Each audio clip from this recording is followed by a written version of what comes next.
Get out and never come back. The words echoed through our once peaceful suburban home, my father's voice thundering with a rage I'd never heard before. I stood frozen in our living room, still clutching my acceptance letter to MIT's computer science program. My mother sat on the couch, her face buried in her hands, while my older brother Marcus leaned against the doorframe with a smug smile. This was the moment my family chose status over love, tradition over dreams. "Dad, please," I pleaded, my voice barely a whisper. "This is a full scholarship. I wouldn't need any money from you." "Enough, Oliver." He slammed his fist on the coffee table, making the family photos rattle. Those same photos that showed us smiling, pretending to be the perfect family. "The Morrison name has been in law for 4 generations. Your grandfather built this firm from nothing. Your brother understands his duty, but you?" I glanced at Marcus in his perfectly pressed suit, recently made junior partner at Morrison & Sons law firm at just 26. The golden child who followed the predetermined path. "I want to create something of my own," I said, straightening my back. "Technology is the future. If you just listen." "Technology?" My father sneered. "Playing with computers? That's your grand ambition. While your brother handles million-dollar cases, you want to be some code monkey?" My mother finally looked up, her mascara smeared. "Oliver, please. Just go to law school.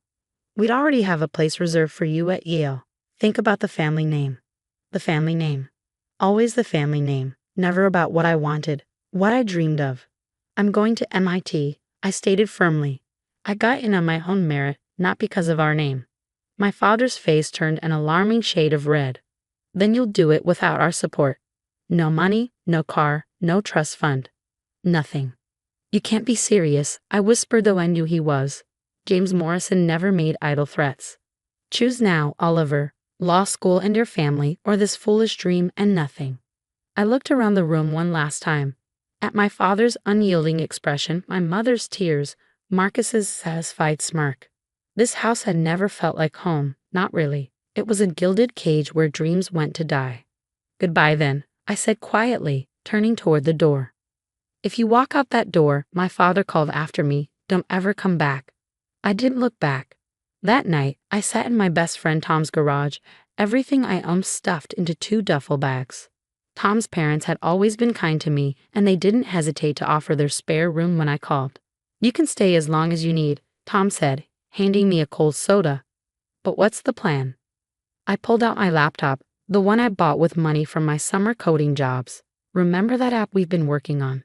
The one for small business inventory management?" Tom nodded. We'd spent countless nights coding it, improving it, dreaming about what it could become. "Well, I think it's time we finished it. Make it real." Tom's eyes lit up. "You serious? But we need money for servers, marketing." I opened my savings account on my phone. $12,347. Every dollar I'd earned and saved over the past 2 years, hidden from my parents. "It's not much," I admitted, "but it's a start." The next few months were a blur of coding, cheap ramen noodles, and endless cups of coffee. I took classes during the day, worked on our app at night, and picked up freelance coding jobs whenever I could. Tom's parents let me stay in their garage, which we converted into a makeshift office. Our app, which we named Stockwise, launched with little fanfare. But slowly, through word of mouth and some clever social media marketing, small businesses started signing up. 1 user became 10, 10 became 100. By the end of my freshman year, we had enough paying customers to rent a small office space. Tom dropped out to work on Stockwise full-time while I continued my studies, barely sleeping but driven by a vision only I could see. Then came the turning point. A major retail chain discovered our app and wanted to implement it across their stores. The meeting was set for a Wednesday afternoon, and I sat across from their executives in my only suit, bought secondhand for $50. "Your software is impressive," their CTO said, studying me carefully. "But you're very young. How do we know your company will be around in a year?" I met his gaze steadily, because this isn't just a company to me. This is my life. I have no backup plan, no safety net. I will make this work because I have to. Something in my voice must have convinced him. They signed a contract worth $500,000. More money than I'd ever seen in my life. That night, as Tom and I celebrated with pizza in our tiny office, my phone buzzed. It was Marcus. "Hello, little brother," his voice dripped with condescension. "Heard through the grapevine that you landed a decent contract. Ready to admit your mistake and come home." I ended the call without responding. 3 years passed in a whirlwind of growth. Stockwise expanded beyond inventory management into full business operations software. We hired developers, opened offices in 3 cities, and watched our user base explode. I lived in a small apartment despite our success, pouring every spare dollar back into the company. My only splurge was a decent laptop and a coffee machine that didn't leak. Then came the email that changed everything. Tech Weekly, the industry's leading magazine, wanted to feature Stockwise in their cover story. 30 under 30, the future of business technology. The morning the magazine hit the stands, I was in my office reviewing acquisition offers from several major tech companies. Our valuation had just hit $40 million, and rumors of an IPO were swirling. My phone rang. Unknown number. "Oliver?" My mother's voice, tentative and strange. We just saw the magazine. Your father and we've been thinking." I cut her off. "I have a meeting in 5 minutes. Please, Oliver. We're still family." I looked at the framed MIT diploma on my wall, remembered the nights I studied while working 2 jobs, the meals I skipped to pay for textbooks. "Are we?" I asked quietly. "I have to go." I hung up, but I knew this wasn't over. The family that had thrown me out at 18 was about to discover exactly what I built from nothing. And I was ready for them. The calls didn't stop. After the Tech Weekly article, my phone buzzed constantly with messages from relatives I hadn't heard from in years. Second cousins who suddenly remembered my existence, aunts who ignored me at family gatherings, even my mother's bridge club friends reached out to reconnect. I ignored them all. But Marcus was more persistent. He showed up at my office one morning, striding past my assistant like he owned the place. 7 years hadn't changed him much. Same expensive suit, same arrogant smile. "Little brother," he announced, dropping into the chair across from my desk. "We need to talk." I continued typing on my laptop, not bothering to look up. "How did you get past security?" "I'm a Morrison. Doors open for us." He chuckled, then frowned when I didn't respond. "Come on, Oliver. This grudge has gone on long enough. Mom cries about you every holiday." Finally, I met his gaze. "Funny, I don't remember her crying when I was sleeping in a garage." "That was different. You were being stubborn." He leaned forward, lowering his voice. "But look at you now. 40 million, Oliver. That's impressive. Dad's even talking about adding your name back to the Christmas card list." How generous of him. Marcus sighed, his facade of friendliness cracking slightly. "Here's the thing. The firm is expanding into tech law. Your company, your connections, they could be valuable. We're having a family dinner on Sunday. Come home. Let's put this unfortunate business behind us." I closed my laptop slowly. Unfortunate business? Is that what you call throwing your 18-year-old brother out with nothing? Don't be dramatic. You chose to leave. No, Marcus. I chose to follow my dreams instead of fitting into Dad's perfect plan. There's a difference. I stood up, straightening my jacket. "Now, if you'll excuse me, I have a meeting." "Don't be like this," he called after me. "We're family."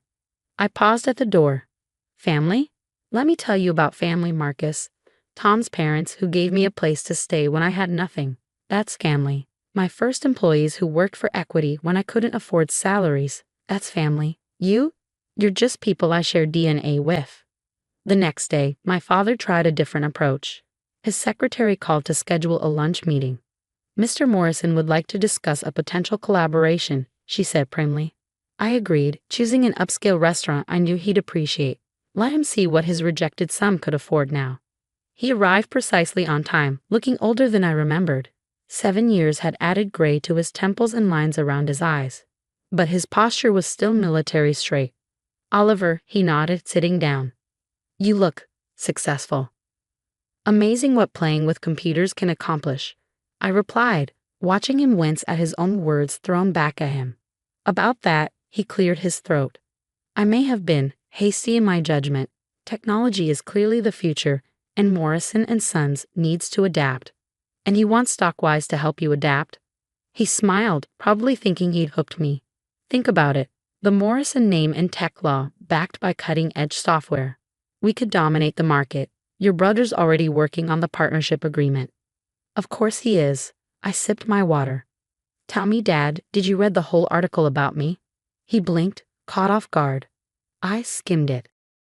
There was an interesting quote. Want to hear it? I pulled out my phone and read. When asked about his incredible success, Morrison credits his drive to early hardship. After being cut off by his wealthy family at 18, he built Stockwise from nothing, working multiple jobs while attending MIT on scholarship. The color drained from his face. Oliver, that's ancient history. The article went viral, Dad. Everyone in the tech world knows how the mighty Morrisons threw out their son for daring to chase his dreams. Makes for a compelling story, doesn't it? The self-made success versus the old money law firm. What do you want? He demanded, his mask of civility cracking. Money? Public apology. I laughed, and for the first time in 7 years, I felt truly free. I want nothing from you. That's what you never understood. I didn't need your money or your name. I just needed you to believe in me. And now? Now? I stood up, dropping my napkin on the table. Now I have a company to run. Enjoy your lunch, Dad. I hear they make an excellent humble pie. But they weren't done yet. That Sunday, my mother tried her approach. She waited outside my apartment building, knowing I couldn't avoid her there. Oliver, please, she called out as I walked past. Just talk to me. I stopped, taking in her designer outfit, the expensive car waiting at the curb. What's there to talk about, Mom? I'm sorry, she whispered. We were wrong. So wrong. But we're still your parents. Don't you miss us at all? For a moment, I remembered being small, feeling safe in her arms. But that memory was overshadowed by the image of her sitting silently while Dad threw me out. I missed you every night I went hungry saving money for textbooks, I said quietly. I missed you when I graduated MIT, looking out at an audience full of proud parents while my seats were empty. I missed you when I landed my first major contract and had no one to celebrate with except my friend's family. Tears streamed down her face. We can make it right. Come to dinner on Sunday. Everyone will be there. We'll be a family again. I stepped around her, heading toward my building. I have a family, Mom. I built it myself, just like I built everything else in my life. People who believe in me, support me, celebrate my successes without trying to take credit for them. Oliver, please. Goodbye, Mom. Tell Dad his tech law division will have to succeed without Stockwise. And tell Marcus, I smiled slightly. Tell him doors don't always open just because your name is Morrison. That night, I sat in my office, looking out over the city lights. Tom came in, carrying 2 beers. Rough week, he asked, handing me one. My family suddenly remembered I exist, I said, taking a long drink. Now that I'm worth something. Tom nodded thoughtfully. You know, my parents still ask about you. Dad's making his famous barbecue this weekend. I smiled, remembering countless dinners at their house. The way they'd celebrated every small victory with me, treated my dreams as valuable instead of foolish. Tell them I'll be there, I said. That's what real family does, right? Shows up when it matters. Tom raised his bottle. To family, the ones we choose. I clinked my bottle against his, to choices that make us stronger. The next morning, I walked into a board meeting to discuss our upcoming IPO. My phone buzzed with another message from Marcus. Don't be stubborn. Family is forever. I turned off my phone, smiling as I took my seat at the head of the table. He was wrong. Family isn't forever, not the kind that only loves you when you're valuable to them. Real family, the kind you build yourself, loves you even when you're sleeping in their garage, dreaming impossible dreams. And I had built something better than the Morrison name. I had built my own legacy.